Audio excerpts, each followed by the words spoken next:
Today we're going to be teaching you the bridging exercise. This exercise works the hamstrings, the gluteal muscles, and the low back muscles, and helps them to work together as well. Now this is a graduated exercise, so I'm going to be teaching you easier steps in the beginning and then showing more challenging steps for this exercise later on.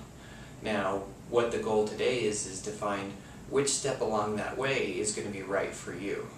So to start this exercise, you're going to lay down with your legs in this bent position.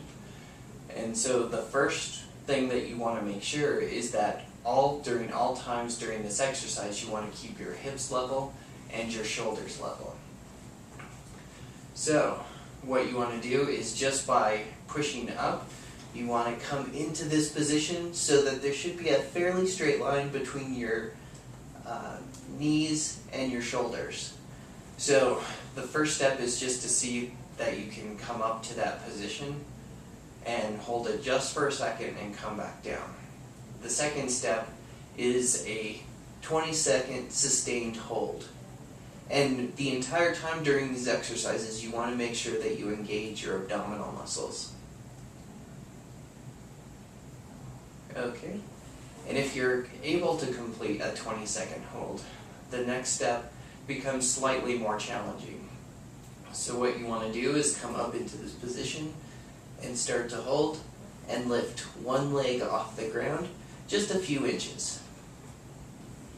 And again, doing as much as possible to keep your hips nice and level during this process. Okay? And if you can accomplish that step, the next step is more challenging still. Next step, you come up into the bridging position, you lift up just a little bit and do a straight kick.